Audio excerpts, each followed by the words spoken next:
And now let's also focus on the man himself. Before the Brexit vote, nobody took Boris Johnson seriously. But today he's on course to return to number 10, the Prime Minister's official residence.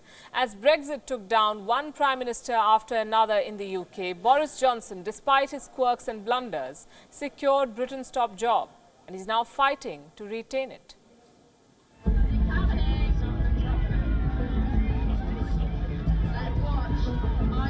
The year was 2012. London was hosting the Olympic Games, and Boris Johnson was serving as the mayor of the city to celebrate his country's first gold medal. Mr. Johnson chose to ride a newly installed zip line.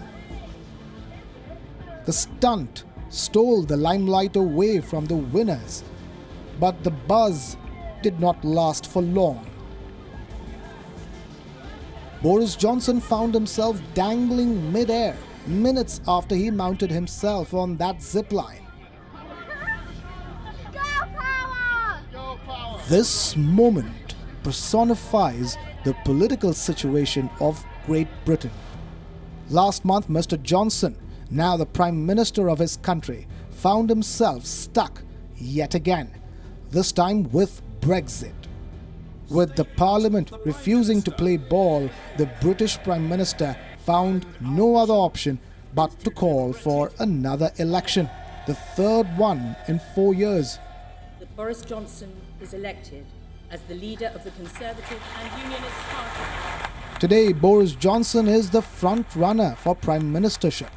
But a few years ago, no one would have taken him seriously. Mr. Johnson has the right CV for the top job. He was schooled at the elite Eton College. He later went to Oxford University, a path that many British Prime Ministers have taken. But many dismissed Johnson as a lightweight due to his gaffe-prone approach to politics. Boris Johnson earned fame as the Brussels correspondent for The Telegraph. His reportage made waves for its criticism of the European Union. Boris Johnson even worked for The Times, but did not last very long. He was fired for manufacturing a quote.